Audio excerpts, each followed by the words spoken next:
Welcome to e-learning platform of Kari Sarva Vishwavidyalaya. Today we are going to start example number 2 in unit 5, piecemeal distribution of cash. So let's start. First of all, we have to prepare a statement for step 1 capital factor. तो हम statement draw कर देंगे यहाँ पे, और statement draw करने के बाद हमें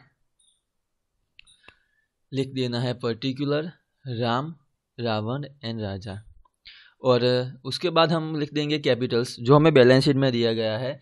कैपिटल हमें बैलेंस शीट में दिया गया है, राम का कैपिटल है 1,65,000, रावण का कैपिटल है 82,500 एंड राजा का कैपिटल है 55,000। उसमें हम रिजर्व्स ऐड करेंगे, बट हमें यहाँ पे रिजर्व्स बैलेंस शीट में नहीं दिया गया है, इसलिए हम नहीं लिखेंगे। तो हम यहाँ पे डैश कर देंगे और जो अमाउंट है वो हम यहाँ पे लिख देंगे। उसमें से हमें profit and loss account minus करना है, क्योंकि प्रॉफिट एंड लॉस अकाउंट है उसकी डेबिट बैलेंस हमें बैलेंस शीट में दी गई है और टोटल अमाउंट हमें दिया गया है 41,250 रुपीज़ हमें बैलेंस शीट में दिया गया है। तो हम उसको डिस्ट्रीब्यूट करेंगे पार्टनर्स के प्रॉफिट शेयरिंग रेशियो में। तो यहाँ पे मैंने डिस्ट्रीब्यूट कर दिया है 41,250 into 2 divided by 5 is equal to 16,500 मिल जाएगा राम और रावण का। और उसके बाद हम राजा का भी फाइंड आउट करेंगे। तो 41,250 into 1 divided by 5 is equal to 8,250 rupees राजा का मिल जाएगा। हमें profit and loss account minus करने के बाद मिलेगा नेट कैपिटल। हमें यहाँ पे नेट कैपिटल मिला है 1,48,500 रुपीज़, 66,000 रुपीज़ एंड 46,750 रुपीज़। उसके बाद हमें प्रॉफिट एंड लॉस रेशियो है उससे डिवाइड करना है, और उसको डिवाइड करके हमको क्या मिलेगा, कैपिटल फैक्टर मिलेगा। तो हम यहाँ पे लिख देंगे 2, 2 और 1, ये हमारा प्रॉफिट एंड लॉस रेशियो है। तो हमें डिवाइड करने के बाद मिलेगा 74,250 रुपीज़, 33,000 एंड 46,750 रुपीज़ मिल जाएगा, जो हमारा कैपिटल फैक्टर रहेगा। उसके बाद हमारा सेकंड स्टेप्स आएगा, surplus of capital find out करना है। तो surplus of capital find out करने के लिए हम पहले ऐसे स्टेटमेंट प्रिपेयर कर देंगे और बाद में राम, रावण और राजा तीनों पार्टनर्स के नाम लिख देंगे। उसके बाद हमें लिखना है नेट कैपिटल, जो हमने स्टेप 1 में फाइंड आउट किया है वो नेट कैपिटल यहाँ पे हमको लिखना है। नेट कैपिटल हमारा है 1,48,500 रुपीज़, 66,000 एंड 46,750 रुपीज़ हमारा नेट कैपिटल है। उसमें से हमें प्रोपोर्शनेट कैपिटल माइनस करना है। तो प्रोपोर्शनेट कैपिटल हम कैसे फाइंड आउट करेंगे, रावण का जो कैपिटल फैक्टर्स है वो सबसे लोएस्ट कैपिटल फैक्टर है, तो हम उसको बेस ले लेंगे और उसके अकॉर्डिंग दोनों पार्टनर्स का हम क्या करेंगे, प्रोपोर्शनेट कैपिटल फाइंड आउट करेंगे। तो मैंने यहाँ पे लिख दिया 66,000 into 2 divided by 2 is equal to 66,000, क्योंकि राम का भी जो प्रॉफिट शेयरिंग रेशियो है वो 2 है और रावण का भी प्रॉफिट शेयरिंग रेशियो 2 है, इसलिए यहाँ पे 66,000 मिल जाएगा। और हम राजा का फाइंड आउट करेंगे, तो 66,000 इंटू 1, क्योंकि राजा का रेशियो 1 है इसलिए 1 डिवाइडेड बाय 2 कर देंगे, इज इक्वल टू 33,000 मिल जाएगा हमें। प्रोपोर्शनेट कैपिटल माइनस करने के बाद हमें मिल जाएगा 82,500, यहाँ पे डैश मिल जाएगा और यहाँ पे मिल जाएगा 13,750 रुपीज़। अब फिर से अगेन वही स्टेप करना है, हमें प्रोपोर्शनेट कैपिटल फाइंड आउट करना है। अब नेक्स्ट स्टेप में हम सेकेंड ऑर्डर में किसका कैपिटल फैक्टर लोएस्ट है वो हम देखेंगे। तो जो राजा है उसका सेकेंड ऑर्डर में कैपिटल फैक्टर सबसे कम है, तो इसलिए हम उसको बेस ले लेंगे और यहाँ पे राम का प्रोपोर्शनेट कैपिटल फाइंड आउट करेंगे। राम का प्रोपोर्शनेट कैपिटल फाइंड आउट करने के लिए हम लिख देंगे यहाँ पे 13,750 रुपीज़ इंटू 2 डिवाइडेड बाय 1, क्योंकि राम का रेशियो 2 है और राजा का रेशियो 1 है, इसलिए हमें मिल जाएगा 27,500 रुपीज़। और उसके बाद माइनस करने और माइनस करने के बाद हमें मिल जाएगा सरप्लस कैपिटल। राम का सरप्लस कैपिटल मिला है 55,000 रुपीज़, हमें यहाँ पे मिल गया है। आगे हम नेक्स्ट स्टेप में आ जाएंगे। स्टेटमेंट प्रिपेयर करना है, statement showing piecemeal distribution of cash. तो हम कैसे प्रिपेयर करेंगे, तो हम पर्टिकुलर लिख देंगे, हम फिर बाद में बैंक लोन का एक कॉलम बनाएंगे, क्रेडिटर्स का कॉलम बनाएंगे, रावंस की लोन है उसका कॉलम बनाएंगे, और तीनों पार्टनर्स की कैपिटल का हम 3 कॉलम बना लेंगे। उसके बाद बैलेंस शीट में जो बैलेंस दिया गया है हमें वो लिखना है। हमें बैंक लोन बैलेंस शीट में दिया गया है 43,450 रुपीज़, क्रेडिटर्स दिए गए हैं 69,575 रुपीज़, एंड रावंस लोन दिया गया है हमें 34,375 रुपीज़। और तीनों पार्टनर्स की कैपिटल है वो हमें बैलेंस शीट में से नहीं लिखनी है, बट हमें जो नेट कैपिटल फाइंड आउट किया है वो हमें यहाँ पे लिखना है। यहाँ पे लिखने के बाद हम फर्स्ट इंस्टॉलमेंट ले लेंगे। फर्स्ट इंस्टॉलमेंट हमें बैलेंस शीट में दिया गया है कि 68,750 रुपीज़, उसमें हम कैश ऐड करते हैं। कैश हमें बैलेंस शीट में दिया गया है 7,700 रुपीज़, और कैश ऐड करने के बाद मुझे मिल जाएगा 76,450 रुपीज़ मिल जाएगा यहाँ पे। उसमें से मुझे रिजोल्यूशन एक्सपेंस का रिजर्व्स मेंटेन करना है, जो मुझे एडजस्टमेंट में दिया गया है कि 11,000 का आपको रिजोल्यूशन एक्सपेंस का रिजर्व्स है वो मेंटेन करना है। तो हाँ, यहाँ पे हम 11,000 है वो माइनस कर देंगे, और 11,000 माइनस करने के बाद मुझे यहाँ पे मिल गया है 65,450 रुपीज़ मुझे यहाँ पे मिल गया है। तो मैं यहाँ पे लिख दूंगा 65,450 रुपीज़। उसमें से हम मुझे फर्स्ट पहले बैंक लोन पेड करना है, तो बैंक लोन माइनस कर दूंगा, और बैंक लोन की अमाउंट है 43,450 रुपीज़। यहाँ पे लिख दूंगा बैंक लोन और 43,450 रुपीज़, एंड यहाँ पे भी लिख दूंगा 43,450 रुपीज़, और नीचे आ जाएगा डैश। यहाँ पे मुझे 65,450 रुपीज़ में से मैंने बैंक लोन माइनस किया, तो मेरे पास अभी 22,000 रुपीज़ रिमेनिंग है। तो वो मुझे नेक्स्ट किसको पेड करना है, क्रेडिटर्स को पेड करना है।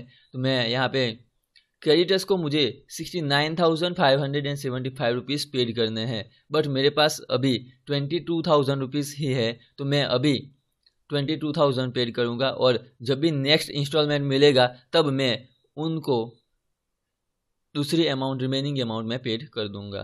तो यहाँ पे मुझे मिल गया है 47,575 रुपीज़, मैंने क्रेडिटर्स को 22,000 रुपीज़ पेड कर दिए। यहाँ पे मिल गया 47,575 रुपीज़, यहाँ पे 34,375 रुपीज़, एंड तीनों पार्टनर्स की कैपिटल सेम है जो हमने ऊपर लिखी थी वो। सेकेंड इंस्टॉलमेंट ले लेना है। सेकेंड इंस्टॉलमेंट हमें दिया गया है एग्जाम्पल में 44,000 रुपीज़। 44,000 रुपीज़ में से मुझे इसको पेड करने हैं, क्रेडिटर्स को पेड करने हैं। क्रेडिटर्स को अभी मुझे 47,575 रुपीज़ पेड करना बाकी है, जो मैं अभी 44,000 पेड कर दूंगा, और बाद में जब भी मुझे थर्ड इंस्टॉलमेंट मिलेगा तो रिमेनिंग अमाउंट मैं पेड कर दूंगा। तो मैं यहाँ पे 44,000 लिख दिया है मैंने यहाँ पे, और यहाँ पे भी 44,000 लिख दिया है। तो मुझे 44,000 माइनस करने के बाद मिल जाएगा 3,575 रुपीज़ मिल जाएगा। यहाँ पे मिल जाएगा 34,375 रुपीज़ मिल जाएगा।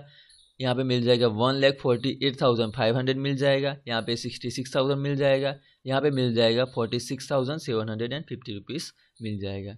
उसके बाद हमें थर्ड इंस्टॉलमेंट ले लेना है। थर्ड इंस्टॉलमेंट बैलेंस शीट में दिया गया है, सॉरी बैलेंस शीट नहीं, एग्जाम्पल में दिया गया है। थर्ड इंस्टॉलमेंट हमें 66,000 रुपीज़, 66,000 रुपीज़ हम यहाँ पे लिख देंगे, और उसमें से मुझे क्रेडिटर्स को पैसे पेड करना बाकी है, तो मैं क्रेडिटर्स को पैसे पेड कर दूंगा। 3,575 रुपीज़ मैंने यहाँ पे लिख दिया है, और बाद में मुझे अमाउंट मिल जाएगा 62,425 रुपीज़। यहाँ पे भी मैंने पेड कर दिया है। उसके बाद मुझे पेड करना है, पार्टनर्स की लोन पेड करनी है। तो रावण है जिसने हमें लोन दिया था बिजनेस में, तो मैं उनकी लोन पेड करूँगा। 34,375 रुपीज़ की लोन है वो मैं पेड कर दूँगा। तो यहाँ पे मैंने 34,375 रुपीज़ लिख दिया है और यहाँ पे भी मैंने लिख दिया है 34,375 रुपीज़। उसके बाद क्या करना है, मैं यहाँ पे पेड कर दूंगा। तो हमारा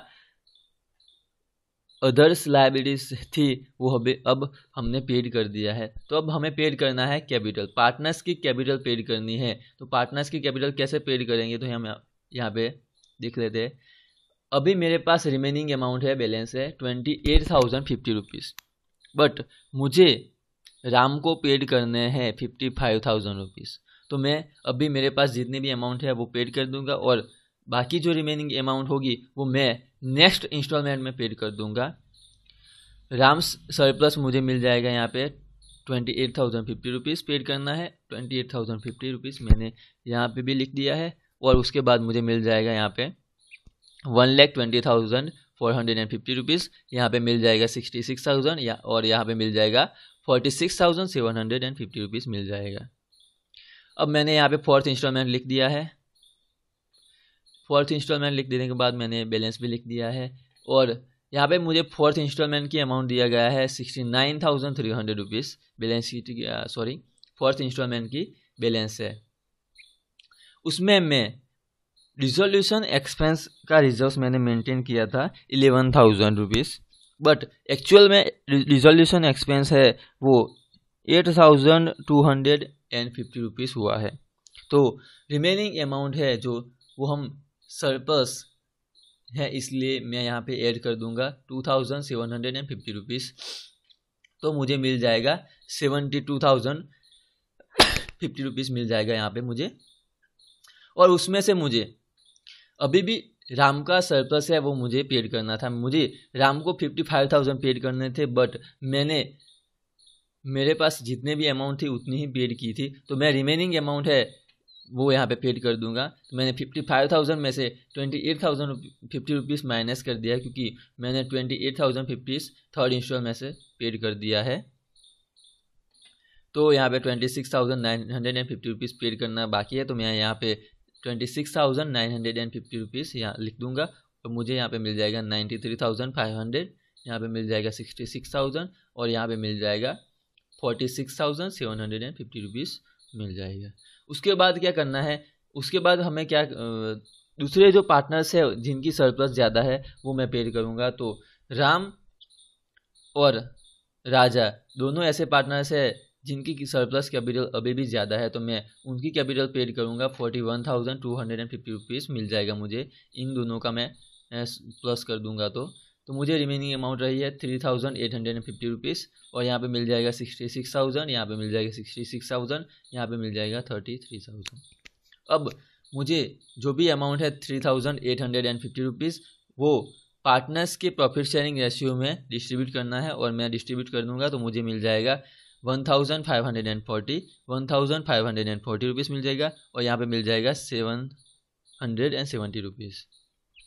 उसके बाद मैं वो माइनस कर दूंगा अमाउंट, तो मुझे मिल जाएगा 64,460 रुपीज़, 64,460 रुपीज़ एंड 32,230 रुपीज़ ये मिल जाएगा, जो हमारे लिए रियलाइजेशन लॉस है। इसलिए मैंने यहाँ पे रियलाइजेशन लॉस लिख दिया है, वो लॉस है इसलिए।